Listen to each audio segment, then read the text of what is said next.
Assalamualaikum warahmatullahi wabarakatuh. Sahabat jejak sufi yang kami muliakan dimanapun Anda berada. Pada suatu masa yang telah berlalu, beberapa dekade setelah wafatnya Rasulullah, hiduplah seorang penyair besar yang namanya harum di tengah masyarakat. Dialah Syekh Farazdak. Beliau bukan sekadar perangkai kata, melainkan seorang pecinta yang menumpahkan rindunya melalui bait-bait syair yang indah. Setiap untayan katanya mengalir seperti sungai yang jernih, penuh penghormatan dan cinta kepada Rasulullah. Dalam sunyi malam, ketika banyak manusia terlelap, ia terjaga, melantunkan pujian, merangkai kalimat demi kalimat yang seakan hidup, bergetar oleh kerinduan yang tak pernah padam. Bagi Syekh Farazdak, bersyair bukan sekadar seni, itu adalah ibadah. Setiap bait adalah doa, setiap pujian adalah bukti cinta, dan setiap kata adalah jalan untuk mendekatkan hati kepada sosok mulia yang telah membawa cahaya ke dunia. Setiap tahun, tanpa pernah lalai, ia menempuh perjalanan panjang untuk menunaikan ibadah haji. Melintasi hamparan padang pasir yang luas, diterpa panas yang membakar, dan menghadapi lelah yang menguras tenaga. Semua itu ia jalani dengan sabar, karena di balik perjalanan itu, ada tujuan yang lebih dalam dari sekadar ritual. Ia ingin mendekat, ingin merasakan jejak-jejak suci yang pernah dilalui oleh Rasulullah. Dan ketika langkahnya sampai di Madinah, hatinya pun bergetar. Di hadapan makam Rasulullah, ia berdiri dalam diam yang penuh makna. Air matanya jatuh perlahan, membasahi pipinya.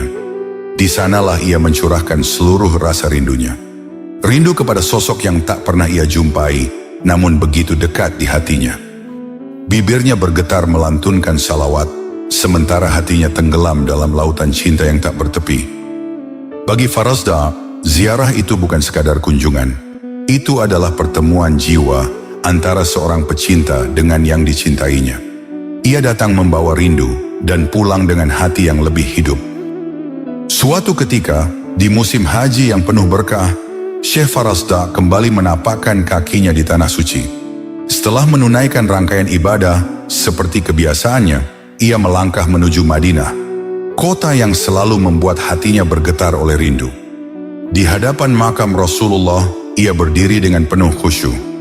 Suasana hening, angin berhembus lembut, seakan turut menyimak setiap bait yang keluar dari lisannya.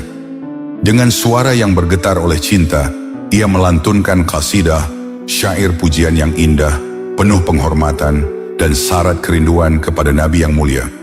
Setiap kata yang terucap seolah hidup, menyentuh hati siapapun yang mendengarnya. Di antara orang-orang yang hadir, ada seseorang yang diam-diam memperhatikan. Ia mendengarkan hingga akhir, tanpa sepatah kata pun. Setelah Syekh Farazdak selesai, orang itu mendekat dengan wajah yang tampak ramah, lalu berkata dengan lembut, mengundangnya untuk makan siang di rumahnya. Wahai kawan, marilah ikut bersamaku. Aku ingin mengajakmu singgah menikmati jamuan di rumahku, sebagai tanda persahabatan kita. Tanpa prasangka, dengan hati yang tulus, Syekh Farazdak menerima ajakan tersebut. Mereka berjalan cukup jauh, meninggalkan hiruk-pikuk Madinah, hingga akhirnya tiba di sebuah rumah yang sepi. Saat langkah mereka memasuki ruangan, suasana tiba-tiba berubah. Seketika orang itu memegangi sang penyair dengan kasar. Wajahnya yang tadi tampak ramah, kini berubah menjadi penuh kebencian. Sungguh, aku sangat membenci orang-orang yang memuji-muji Muhammad, ucapnya dengan nada dingin dan tajam. Aku membawamu ke sini untuk memotong lidahmu. Belum sempat Syekh Farazdak bereaksi, orang itu menarik lidahnya dengan paksa, lalu mengguntingnya tanpa belas kasihan. Rasa sakit yang luar biasa seketika menjalar ke seluruh tubuhnya. Ambillah potongan lidahmu ini dan pergilah kembali memuji Muhammad, kata orang itu dengan kejam. Syekh Farazdak pun terjatuh lemah. Air matanya mengalir deras, bukan hanya karena rasa sakit yang tak tertahankan, tetapi juga karena luka yang jauh lebih dalam di hatinya. Kini, ia tak lagi bisa melantunkan syair, tak lagi bisa memuji Rasul yang begitu ia cintai. Dalam tangisnya, ia memeluk kesedihan yang tak terlukiskan. Seorang penyair yang selama ini hidup dengan kata-kata, kini kehilangan suaranya. Seorang pecinta yang biasa mengungkapkan rindunya, kini terdiam dalam sunyi.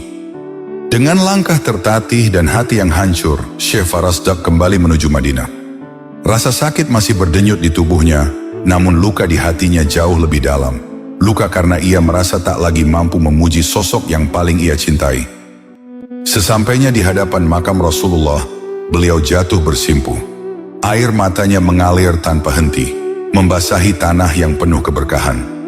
Dalam diam yang pilu, ia menengadahkan hati kepada Allah, berdoa dengan penuh kepasrahan.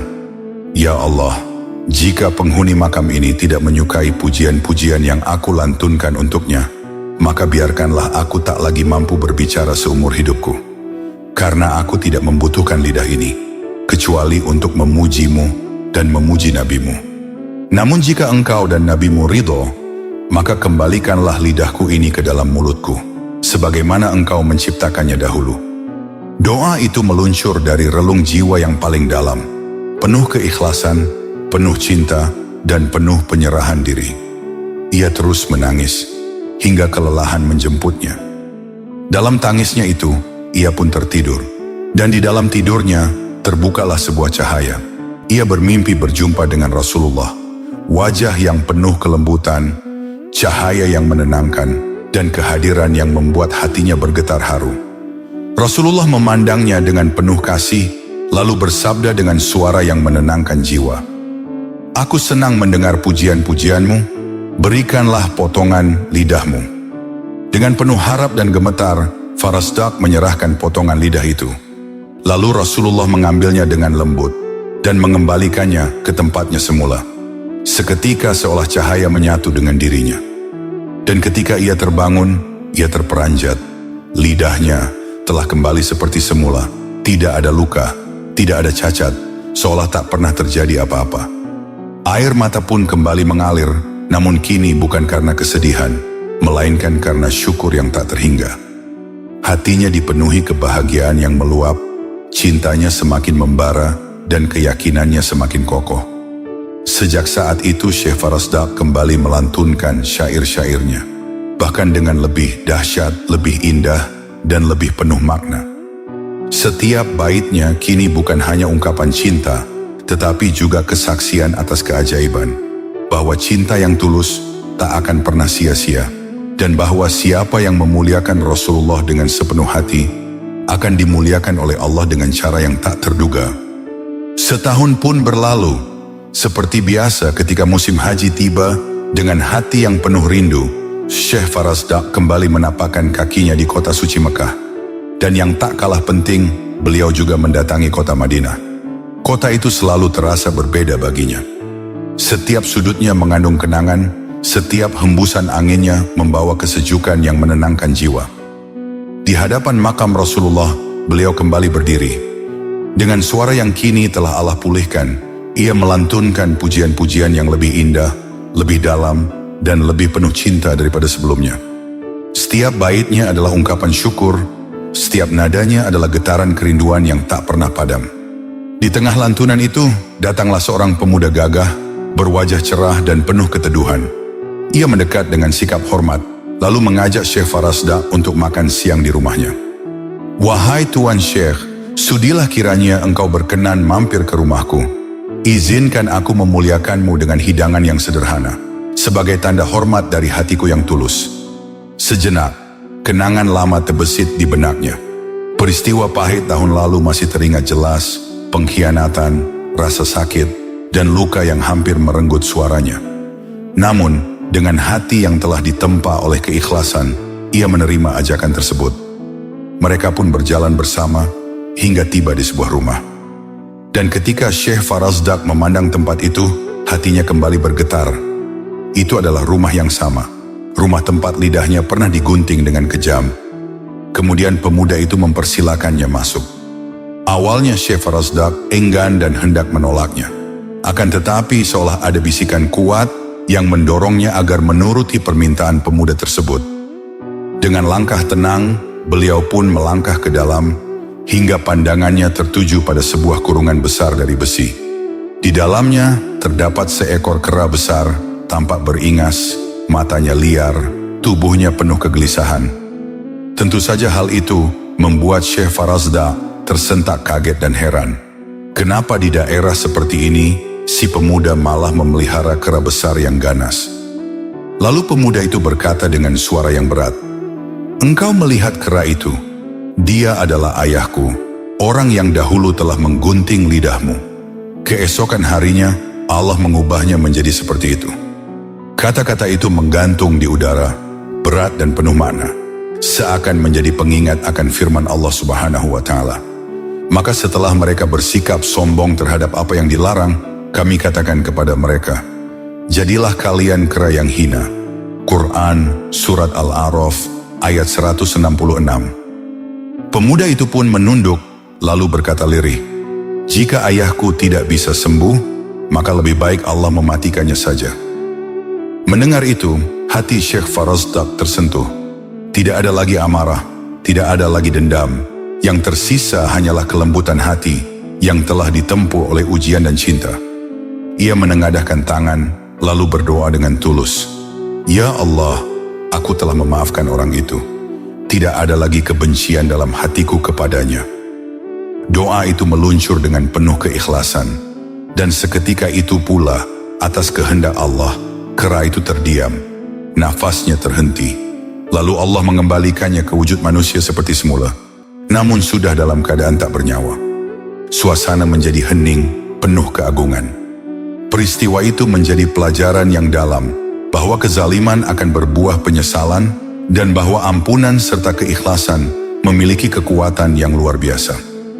Dari kisah ini tampak jelas, bahwa Allah mencintai hamba-hamba yang memuliakan Rasulullah.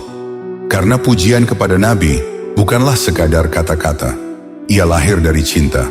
Dan barang siapa yang memperbanyak pujian, zikir, serta salawat kepada Rasulullah, sejatinya sedang menumbuhkan cinta itu dalam hatinya. Dan ketika cinta itu hidup, Allah akan menjaga, melindungi, dan melimpahkan rahmatnya. Bukan hanya kepada orang yang membacanya, tetapi juga kepada lingkungan di sekitarnya. Begitulah Syekh Farazdak melanjutkan hidupnya sebagai seorang penyair cinta, yang tidak hanya bersyair dengan lisan, tetapi juga dengan hati yang telah dipenuhi cahaya keimanan. Berbicara tentang keajaiban salawat, ada kisah menarik lain yang begitu menggetarkan hati. Kisah yang tampak sederhana, namun menyimpan makna yang sangat dalam. Tentang seorang lelaki yang dikenal sebagai pemabuk. Hidupnya jauh dari ketaatan.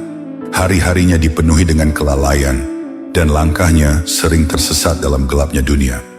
Ia bukan sosok yang dipandang baik oleh manusia, bukan pula yang diharapkan menjadi ahli ibadah.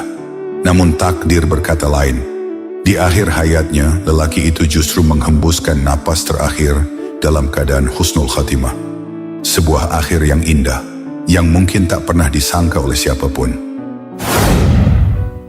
Dikisahkan seorang ulama sufi hidup bertetangga dengan seorang lelaki yang gemar mabuk-mabukan. Begitu seringnya ia tenggelam dalam minuman keras, hingga ia tak lagi mampu membedakan antara siang dan malam.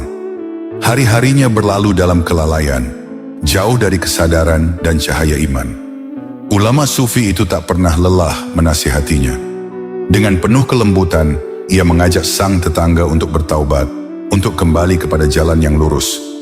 Namun semua nasihat itu seakan berlalu begitu saja, tak pernah benar-benar menyentuh hatinya. Hingga pada suatu hari, lelaki itu pun meninggal dunia. Waktu berlalu, hingga pada suatu malam, ulama sufi tersebut bermimpi. Dalam mimpinya, ia melihat sesuatu yang sangat mengejutkan. Lelaki pemabuk itu berada di dalam surga. Wajahnya berseri, pakaiannya indah, dan keadaannya begitu mulia. Ulama itu pun bertanya dengan penuh keheranan, "Karena apa engkau bisa sampai di tempat ini? Apa yang membuatmu memperoleh derajat yang tinggi dan mulia seperti ini?" Lelaki itu menjawab dengan tenang, "Aku pernah menghadiri sebuah majelis zikir. Di sana seorang penceramah berkata, barang siapa bersyalawat kepada Nabi Muhammad dan meninggikan suaranya, maka wajib baginya masuk surga." Ketika itu penceramah mengajak seluruh jamaah untuk melantunkan sholawat dengan suara yang keras. Mereka pun mengikutinya, dan aku berada di tengah-tengah mereka. Aku ikut bersama mereka melantunkan salawat dengan suara keras. Oleh sebab itulah Allah mengampuni dosa-dosa mereka, dan aku termasuk di dalamnya. Maka Allah pun mengampuni dosa-dosaku dan menempatkanku di tempat ini. Mimpi itu pun berakhir, namun meninggalkan pelajaran yang begitu dalam, bahwa rahmat Allah Ta'ala bisa datang dari arah yang tak disangka, bahwa satu momen kebaikan bisa mengubah segalanya, dan bahwa solawat meski terucap di antara keramaian, bahkan oleh hati yang lalai, tetap memiliki cahaya yang mampu mengangkat derajat seorang hamba. Kisah ini terdapat dalam kitab Al-Rawd Al-Fa'iq fi Al-Mawaiz, karya Syekh Shu'aib bin Abdullah. Demikianlah dua kisah keagungan solawat yang dialami oleh dua orang dengan sosok yang berlawanan. Yang pertama adalah seorang ulama, dan yang kedua adalah seorang lelaki pemabok. Akhirul kata, wallahu a'lam bishawab. Sampai di sini dulu perjumpaan kita kali ini. Semoga bermanfaat. Wassalamualaikum warahmatullahi wabarakatuh.